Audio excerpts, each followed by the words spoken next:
સાબરકાંઠામાં આર્મી જવાન સાથે પોલીસ કર્મીઓની મારામારીની ઘટના હજુ ભૂલાઈ નથી। ત્યાં અરવલ્લીમાં એક વકીલને પોલીસ સ્ટેશનની અંદર ઢોરમાર મારવામાં આવ્યો છે, જેને લઈને હવે બાર એસોસિએશનમાં રોષ ફેલાયો છે।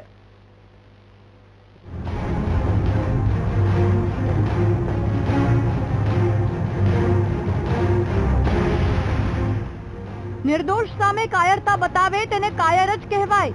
ખાખીના પાવરમાં ફરનારાઓની હરકતના એક જ મહિનામાં આ બે બનાવ સામે આવ્યા છે। પહેલા હિંમતનગરમાં સેનાના જવાન સાથે મારામારી કરાઈ અને હવે મોડાસા પોલીસ સ્ટેશનમાં એક વકીલને ઢોરમાર મારવામાં આવ્યો। લાગે છે કે ખાખીમાં હવે રક્ષકો નહીં ભક્ષકો બેઠા છે, કારણ કે ગુંડાઓ સામે રહેમ અને આમ જનતા સામે રોફ જમાવનાર પોલીસની કરતૂત ફરી સામે આવી છે। મોડાસામાં ગોપાલ ભરવાડ નામના વકીલને પોલીસ સ્ટેશનની અંદર પોલીસ કર્મીઓ દ્વારા ઢોરમાર મારવામાં આવ્યો।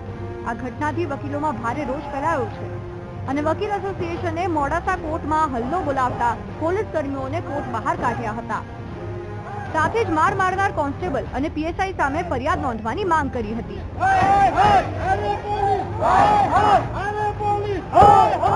મોડાસાની અંદર પોલીસનું પ્રજાનું રક્ષણ કરવાનું છે, જ્યારે એક પોલીસ કાયદો પોતાના હાથમાં લઈને વકીલ જે કાયદાનું રક્ષણ કરે છે એના ઉપર જ જો હુમલો કરે તો સામાન્ય પ્રજાને જીવવું કાઠવું પડશે।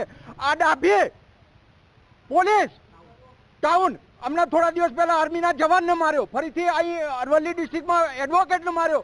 આ કોની શેહ ઉપર કાયદાનો ભંગ થાય છે સરેઆમ? અરે ભાઈ, જ્યારે વકીલે કોઈ કાયદાનું અનુપાલન ના કર્યું હોય તો તેના ઉપર એફઆઈઆર ફાડવાની હતી, તેને મારવાની સત્તા કોને આપી? અને સખતમાં સખત આ ડાભીને તાત્કાલિક સસ્પેન્ડ કરવો જોઈએ અને આ પ્રકારના પોલીસમાં જે કોઈ પોલીસ હોય એમને તાત્કાલિક અસરથી સસ્પેન્ડ કરવા જોઈએ। કાયદો કોઈના પર હાથ ઉપાડવાની અનુમતિ નથી આપતો, તો પછી પોલીસે ગુંડાગીરી કોના કહેવા પર કરી? વકીલ પર કોના કહેવા પર હાથ ઉપાડાયો? આ સૌથી મોટો સવાલ છે। હાલ તો મોડાસા બાર એસોસિએશન લડી લેવાના મૂડમાં છે। એવામાં જોવાનું એ રહેશે કે વકીલ પર હાથ ઉપાડનાર સામે કોઈ કાર્યવાહી થાય છે કે પછી ખાખીને બદનામ કરનારને બક્ષવામાં આવે છે। તસ્લીમ સુથાર, BTV ન્યૂઝ, અરવલ્લી।